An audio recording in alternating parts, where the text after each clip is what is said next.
येत्या सप्टेंबरपासून राज्यभरात पंतप्रधान नरेंद्र मोदी यांच्या वाढदिवसाच्या निमित्ताने मुख्यमंत्री समृद्ध ग्राम योजना ही स्पर्धा आयोजित करण्यात येणार आहे।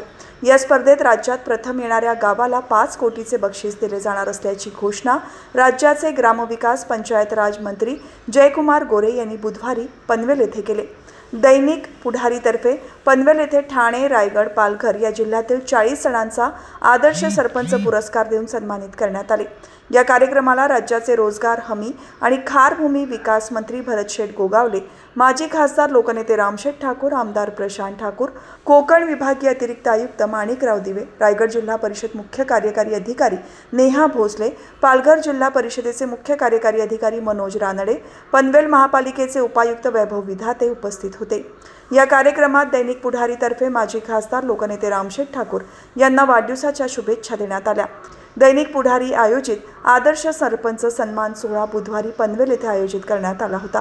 कोकणातील आदर्श सरपंचांचा सन्मान आणि आदर्श गाव बनवूया अशी मोहीम दैनिक पुढारीने हाती घेतली असून या मोहिमेचा शुभारंभ आद्य क्रांतीवीर वासुदेव बळवंत फडके नाट्यगृहात ग्रामविकास पंचायत राज मंत्री जयकुमार गोरे आणि रोजगार हमी फलोत्पादन खारभूमी विकास मंत्री भरतशेठ गोगावले यांच्या प्रमुख उपस्थितीत झाला।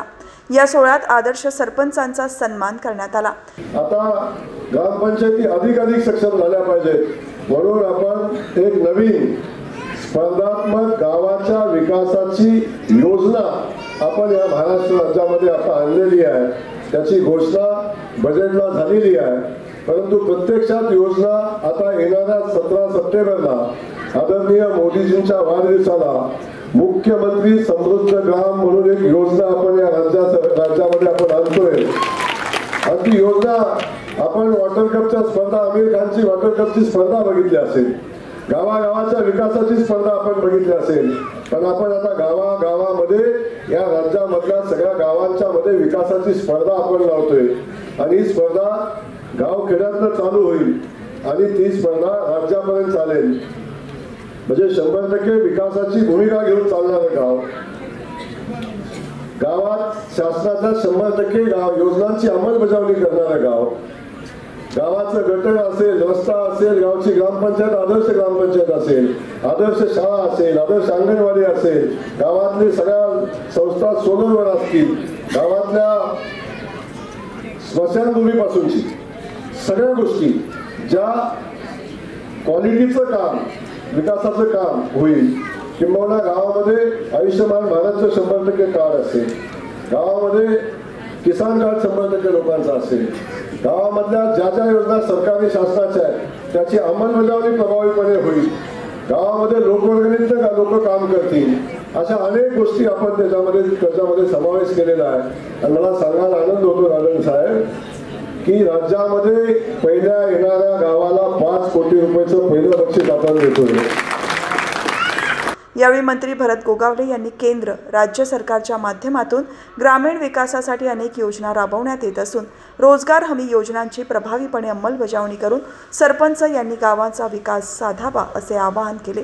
रायगड जिल्हा हा ऐतिहासिक जिल्हा, मी मगाशी सांगितलं की ऐतिहासिक जिल्ह्यामध्ये आम्ही काम करतोय आणि या जिल्ह्यामध्ये आज आमच्या नेहा भोसले सारख्या तरुण तडफदार शो मॅडम आलेल्या आहेत। त्यानंतर आज गोरे साहेब जरा झुकतं माप रायगडकडे पण द्यावं, कारण रायगडने इतिहास घडवलाय, लक्षात ठेवा।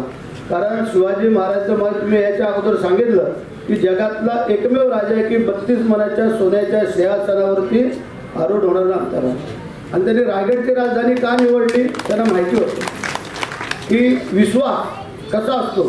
हा तुम्हालाही आम्ही दाखवून दिला 2022 मध्ये, ज्यावेळेला एकनाथ शिंदे साहेबांनी ज्या हिंदुत्वाच्या जोरावरती ज्यावेळेला युती आपली झाली, तर आपली 2च पक्षांची युती झाली आणि मग आपण आता सुसाट सुटलोय। केंद्रात पण सत्ता आली आणि राज्यात पण सत्ता आली। आता येणाऱ्या जिल्हा परिषद असतील, पंचायत समित्या असतील, पुढे ग्रामपंचायती असतील, महानगरपालिका असतील, यामध्ये तुमचं योगदान तेवढंच असणं गरजेचं आहे, हे पण लक्षात ठेवा।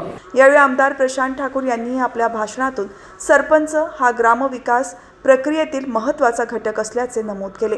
विमानतळ कधी होईल का असा विचार पडला होता, तो विमानतळ आता प्रत्यक्ष साकारला जातोय आणि पनवेल परिसरातून जगामध्ये येणाऱ्या कालावधीमध्ये अनेक जण उड्डाण करू शकणार आहेत। अशा वेळेला आपल्या इच्छा, आकांक्षा, आराखडे हे अगदी छोटे असून चालणार नाही. ते असे एकदम म्हणजे जसा 70 mm पडदा पूर्वी शोलेची जाहिरात करायची, शोले पिक्चरची 70 mm स्क्रीन, आणि वाटायचं 70 mm किती मोठं झालं. आज त्याच्यापेक्षा कितीतरी मोठे अशा पद्धतीचे या डिजिटल तंत्रज्ञान आलेलं आहे. ते आपल्या गावाला उपयोगाला पडत आहे. ड्रोनचे सर्वे व्हायला लागलेत आपल्या परिसरात. आपल्या इथं केंद्र सरकारची योजना आहे की त्या योजनेच्या माध्यमातून आपल्या या ठिकाणी जे घर आहे ते घराच्या खालची जागा स्वामित्व योजनेच्या माध्यमातून आपल्या मालकीची व्हायला लागली, आणि त्या माध्यमातून ज्यांना त्या घराच्या मोबदल्यात कुठेतरी बँकेचं कर्ज हवंय ते तारण ठेवता यायला लागलं. अगदी छोटे छोटे बदल आहेत, पण ते केंद्रातलं मोदीजींच्या नेतृत्वाखालचं सरकार आहे. राज्यामध्ये देवेंद्र फडणवीस साहेब, शिंदे साहेब, अजितदादा यांच्या नेतृत्वाखालचं सरकार आहे. यांनी या सगळ्या गोष्टींचे या ठिकाणी संदर्भ बदलून टाकले. तसे आपल्या गावाच्यासाठी सुद्धा आपणही या ठिकाणी जे अपेक्षित नसेल अशा पद्धतीनं वेगवान अशा पद्धतीचा विकास करून या ठिकाणी आपल्या ग्रामस्थांचा विश्वास हा सार्थ करून दाखवू शकता. तसं पाहायला गेलं तर आपल्याला कल्पना आहे की आम्ही सुद्धा आपल्यासारखा कुठेही नसलेला, पण अचानक 1998ला उगवलो आणि पार्लमेंटला जाऊन खासदार झालो. तिथं खासदार झालो आणि मग लोकसभेमध्ये खासदार म्हटल्यानंतर किती धावपळ करावं लागतं. त्याच्याबरोबर तुम्हाला सरपंचाच्यावर जास्त संबंध ठेवावे लागतात. सरपंच, ग्रामपंचायत सदस्य गावागावात जाऊन त्याला पाण्याची लाईन नाही, त्याला रस्ता नाही, त्याला समाज मंदिर नाही, त्यांना व्यायामशाळा नाही, या सगळ्या गोष्टी बघाव्या लागतात. ही सगळी कामं सरपंचच करत असतात, पण नेत्यांच्या मागं, पुढाऱ्यांच्या मागं लावून हे सर्व करून घ्यायची लागतात. आणि त्याच्यामुळं आपल्याला नेत्यांना वाटतं मी हे ते करतोय, पण पाठलाग जो आहे कामाचा तो तुम्हाला सरपंच मंडळ करावा लागतो. गावच्या स्तरावरनं ती कामं पुढे घेतली गेली तरच ती कामं होत असतात. आणि ते सगळं तुम्ही कामं करून इथं आलात आणि म्हणून तुमचा सत्कार होतोय, याबद्दल तुमचं अभिनंदन मी करतो.